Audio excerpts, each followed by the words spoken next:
Bro, सुन। ये story है Shirou की। एक ऐसा बंदा जो जापान में रहता था, मॉडर्न लाइफ जीता हुआ लेकिन अंदर से पूरा खाली। रोज सुबह उठता, बस पकड़ता, ऑफिस जाता, रात तक काम करता और फिर वापस अपने गंदे से छोटे अपार्टमेंट में आकर टिकटॉक स्क्रॉल करता। Literally brain rot mode on. उसकी जिंदगी इतनी डल थी कि कभी-कभी वो सोचता था, क्या यही लाइफ है? मतलब सोललेस एग्जिस्टेंस, समझे ना ब्रो? लेकिन हाँ, जैसे हर लूजर मोमेंट में कोई ट्विस्ट आता है, वैसे ही एक दिन उसके साथ भी हुआ कुछ ऐसा जो उसने खुद भी इमेजिन नहीं किया था। उस रात शिरू की नींद खुलती है और वो पाता है कि वो किसी सफेद खाली जगह में है, पूरा वाइट वॉइड, जहां ना कोई आवाज ना कोई चीज, बस एंडलेस वाइट स्पेस। कुछ देर तक वो सोचता रहा कि ये सपना है क्या। फिर उसकी नजर पड़ती है एक बंदे पर, सफेद बाल, चमकता चेहरा और इतना स्टाइलिश कि लग रहा था जैसे कोई के पॉप आइडल हो। वो बंदा मुस्कुराकर कहता है, यो शिरू, आई एम गॉड। और शिरू ऐसा, भाई तू सीरियस है, तू भगवान है? क्योंकि ऑब्वियसली वो कोई 13 साल की फैन गर्ल नहीं थी जो किसी आइडल को देखकर फेंट हो जाए। उसने सीधा पूछ लिया, ओके ब्रो, मैं कहाँ हूँ? वो सो कॉल्ड गॉड हंसते हुए बताता है कि शिरू एक्चुअली मर चुका है और ये जो जगह है ना, ये एक लिम्बो है। मतलब ना स्वर्ग ना नरक, बस बीच में लटका हुआ जोन जहां उसकी सोल धीरे धीरे गायब होने वाली है। लेकिन फिर गॉड कहता है, wait, I got an offer for you. और शिरू का ध्यान इंस्टेंटली खिंच जाता है। भगवान बताता है कि वो चाहे तो शिरू को एक अलग फैंटेसी वर्ल्ड, मैडियस में भेज सकता है, जहां वो जिसे चाहे बन सकता है और अपनी जिंदगी दोबारा शुरू कर सकता है। अब सोचो ब्रो, शिरू के लिए ये कितना ड्रीम कम ट्रू मोमेंट था। गॉड एक क्लिपबोर्ड निकालता है और उस पर लिखने लगता है कि शिरू को कौन कौन सी स्पेशल पावर्स दी जाएंगी, scouting skill, storage bag, information scan वगैरह। शिरू बस मुस्कुरा रहा था, जैसे कोई गेमर अपना अल्टीमेट लोड आउट सेट कर रहा हो। और फिर अचानक बिना किसी वार्निंग के फ्लैश ऑफ लाइट और बूम, शिरू नई दुनिया में पहुंच चुका था। वो उठता है और चारों तरफ देखता है। डेंस ग्रीन फॉरेस्ट, हवा में मिट्टी की खुशबू, दूर कहीं किसी क्रीचर की आवाज। शिरू लिटरली एक्साइटेड था, जैसे कोई बच्चा पहली बार अम्यूजमेंट पार्क आया हो। वो खड़ा होता है और सोचता है, bro, this is it, my second life begins now. वो जंगल में घूमना शुरू करता है, एक्सप्लोर करता है और कुछ देर में उसे दूर एक विलेज दिखता है। लेकिन तभी उसे याद आता है कि उसके पास तो पैसे ही नहीं है। अगर वो ऐसे ही चला गया तो लोग उसे सस्पिशियस समझेंगे और शायद उसे खाना भी ना दें। तभी उसे याद आता है कि गॉड ने बोला था कि उसके पास बूस्टेड स्काउटिंग स्किल्स हैं। मतलब वो रेयर आइटम्स और इंग्रेडिएंट्स ढूंढ सकता है जिन्हें बेचकर पैसे कमा सके। तो वो फुल कॉन्फिडेंट होकर एक स्टिक उठाता है और हीरो मोड में चिल्लाता है, एक्टिवेट स्काउटिंग। और कुछ नहीं, हवा भी नहीं हिलती। वो वहीं खड़ा ऑकवर्ड साइलेंस में सोचता है, भाई कहीं गॉड ने मुझे स्कैम तो नहीं किया। लेकिन फिर उसे समझ आता है कि शायद उसने सही कमांड नहीं बोली। तो वो थोड़ा एक्सपेरिमेंट करता है, सर्च। और अचानक उसकी आंखों के सामने नीली लाइट सी फैलती है। पूरा जंगल ग्लोइंग डॉट से भर जाता है। हर एक कलेक्टेबल चीज की एग्जैक्ट लोकेशन उसके सामने दिखाई देने लगती है। वो हंसता है, ब्रो अब बात बनी। और फिर दूसरा पावर ट्राई करता है, वो वाला जो चीजों की जानकारी देता है। वो कई शब्द ट्राई करता है, इन्फो, एनालाइज, इंस्पेक्ट, लेकिन कुछ नहीं होता। फिर अचानक स्कैन बोलते ही सिस्टम एक्टिवेट हो जाता है और उसके सामने एक होलोग्राम खुल जाता है जिसमें हर चीज का डिटेल लिखा है, किस चीज की कीमत क्या है, कहाँ यूज होगी, रेयरिटी लेवल तक। अब शुरू फुल प्रो प्लेयर मोड में चला जाता है। जैसे तुम बफे में हर डे स्ट्राइक करते हो, वैसे ही वो जंगल में जो भी आइटम दिखा सब उठा लिया। Medicinal herbs, monster shells, shiny rocks, सब कुछ अपने मैजिकल बैग में भर लिया। और वो बैग भी स्पेशल था, इन्फिनिट स्टोरेज वाला, बिना किसी शेडी प्रीमियम सब्सक्रिप्शन के। शाम होते होते उसका बैग लिटरली भरा पड़ा था। और अब वो विलेज की ओर निकल पड़ा। सूरज ढलने लगा था और हल्की ऑरेंज रोशनी में वो फाइनली गांव के गेट तक पहुंचा। गेट पर एक अकेला गार्ड बैठा था जो झपकी ले रहा था। शिरू ने हे बोलकर उसे जगाया और गार्ड ने आंखें मलते हुए देखा उसके सामने खड़ा लंबा चौड़ा आदमी।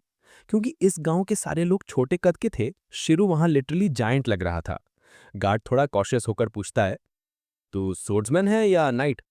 और शिरू हंसकर कहता है, नहीं ब्रो, मैं गैदरर हूँ। गार्ड हक्का बक्का रह जाता है क्योंकि इस दुनिया में गैदरर होना कोई कॉमन प्रोफेशन नहीं था। फिर भी वो दरवाजा खोल देता है और कहता है, विलेज सेंटर में जो मेन शॉप है वहां जा, वहां वाले ऐसे सामान खरीदते हैं। शिरू विलेज में दाखिल होता है, रास्ते में लोग उसे देख रहे हैं, बातें कर रहे हैं, कौन है ये लंबा आदमी। वो सबको इग्नोर करके सीधा मेन शॉप में घुसता है। अंदर अंधेरा और हल्की सी लकड़ी की खुशबू। काउंटर के पीछे एक बूढ़ा आदमी बैठा था। वो मुस्कुराकर पूछता है, क्या बेचना है बेटे? शिरू कॉन्फिडेंट होकर अपने बैग से एक ओवल स्मूथ पत्थर निकालता है और काउंटर पर रखता है।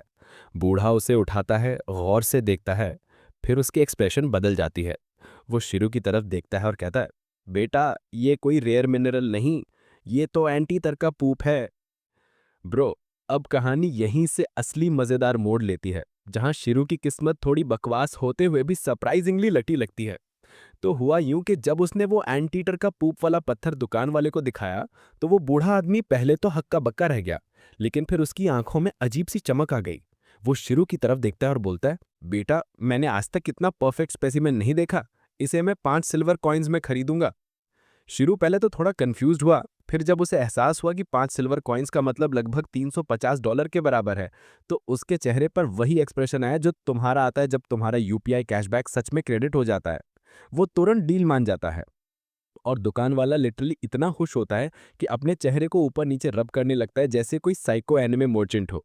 फिर वो कहता है, क्या तेरे पास और कुछ है बेचने को? शिरो जो पूरा जंगल लूट कर लाया था अपने बैग से सारा माल टेबल पर उंडेल देता है। Rare herbs, shiny stones, weird bones और कुछ चमकती हुई चीजें जो शायद किसी मॉन्स्टर के पार्ट्स लग रहे थे।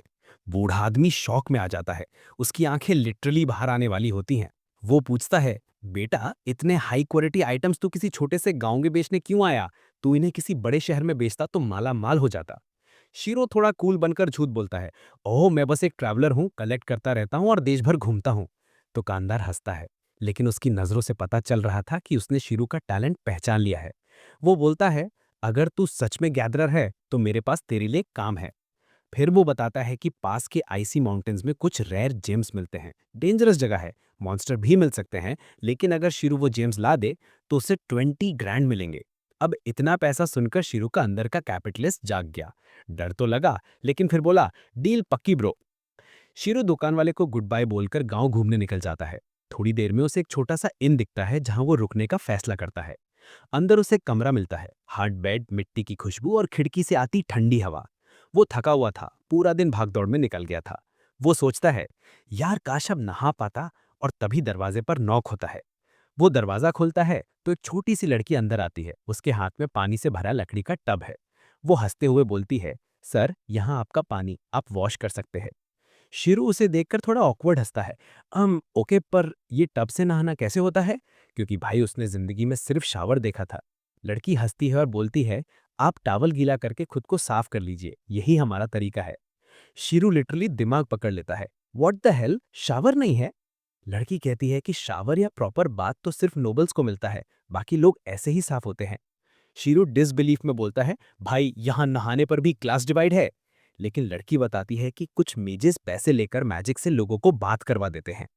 शीरो के दिमाग में तुरंत आइडिया आता है। वो लड़की को कुछ कॉइन्स और टिप देकर बाहर भेज देता है। दरवाजा बंद करते ही वो मिरर के सामने खड़ा होता है और बोलता है, ओके ब्रो, अगर मैजिक से नहाया जा सकता है तो मैं खुद क्यों ना करूं।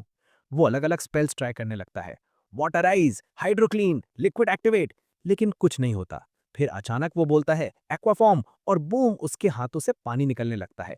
वो लिटरली खुद का वाटर बेंडर बन चुका था।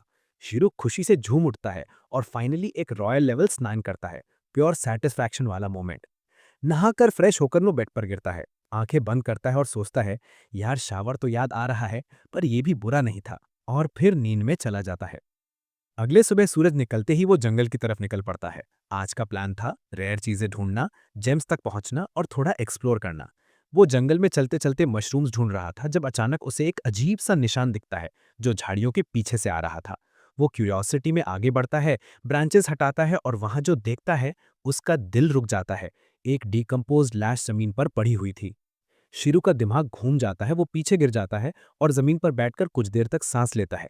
फिर स्लोली उठकर लाश के पास जाता है और समझता है कि ये कोई साधारण आदमी नहीं था, ये किसी सिक्योरिटी कोर का मेंबर था जो शायद मॉन्स्टर से लड़ते लड़ते मरा है। शिरू कुछ देर सोचता है कि उसे यहाँ से निकल जाना चाहिए, लेकिन फिर उसका मॉरल साइड बोलता है, नहीं ब्रो, ये बंदा डिजर्व करता है रिस्पेक्ट। वो मिट्टी खोदता है, उस आदमी को वहीं दफना देता है और अपनी स्वॉर्ड निकालकर उसे उस कब्र पर लगा देता है जैसे हेडस्टोन।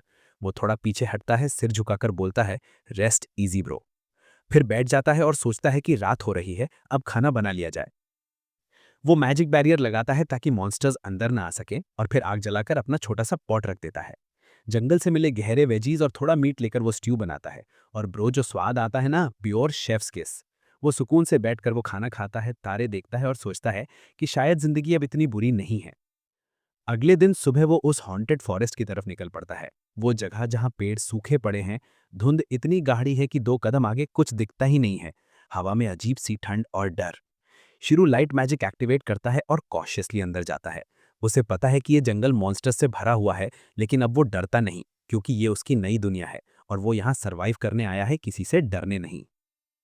ब्रो, अब सीन लिटरली सिनेमैटिक होने वाला है, जैसे किसी फैंटेसी एनिमे का क्लाइमैक्स चल रहा हो। शिरू हॉन्टेड फॉरेस्ट में है और जितनी दूर तक उसकी नजर जाती है, वहां पर कुछ भी जिंदा नहीं है। ना जानवर, ना पक्षी, सिर्फ डेड ट्रीज और ठंडी हवा। पूरा माहौल इतना ईरी है कि किसी भी पल कुछ कूद के सामने आ जाए, ऐसा वाइब दे रहा था। लेकिन शिरू अब थोड़ा कॉन्फिडेंट था। वो कामली चारों तरफ देखता है और सोचता है, ओके ब्रो, अगर कुछ जिंदा नहीं है तो लूट तो जरूर होगा। वो जो भी वैल्यूएबल चीज दिखती है उठाने लगता है। हर्ब्स, ब्रोकन क्रिस्टल पीसेस, कुछ ग्लोइंग स्टोन्स। थोड़ी देर में उसका बैग फिर से भरा हुआ था और वो सोचता है कि अब निकल लेना चाहिए। उसे दूर कहीं से हल्की सी लाइट दिखती है, जैसे किसी केव का एग्जिट हो। वो मुस्कुराते हुए वहां की ओर दौड़ पड़ता है, अनअवेयर कि वो एक्चुअली एक खतरनाक लेज की तरफ भाग रहा है। अगले ही पल उसका पैर फिसलता है और वो सीधा नीचे गिरने लगता है, एक गहरी कैवन में। नीचे अंधेरा, हवा में उसकी चीख फू। लेकिन मरने से ठीक पहले उसका दिमाग काम करता है। वो तुरंत चिल्लाता है, फ्लाई! और अचानक उसके चारों तरफ नीली एनर्जी घूमने लगती है। शीरो लिटरली मिड एयर में रुक जाता है, जैसे किसी इनविजिबल फोर्स ने उसे पकड़ लिया हो। वो धीरे धीरे नीचे उतरता है और सॉफ्टली जमीन पर लैंड करता है, एक लंबा सांस छोड़ते हुए बोलता है, bro that was too close. वो नीचे केव में चारों तरफ देखता है और खुद से वादा करता है, अब से थोड़ा संभल कर काम करना पड़ेगा। वो फिर लाइट मैजिक एक्टिवेट करता है और अचानक केव में चमक फैल जाती है। जो नज़ारा वो देखता है, वो किसी ट्रेजर हंटर के लिए ड्रीम से कम नहीं है। दीवारों पर अलग अलग रंगों की चमक, हर तरफ ओट्स चमक रहे हैं। वो तुरंत अपना छोटा हथौड़ा निकालता है और काम पर लग जाता है। रॉक तोड़ते हुए ओर्स निकालता है। थोड़ी देर में उसका बैग काफी हैवी हो जाता है। और बस आज के लिए इतना ही। अब आपको मिलेंगे नेक्स्ट पार्ट में। अगर वीडियो ज़रा सी भी पसंद आई हो तो वीडियो को लाइक और चैनल को सब्सक्राइब करना मत भूलना। Thank you for watching.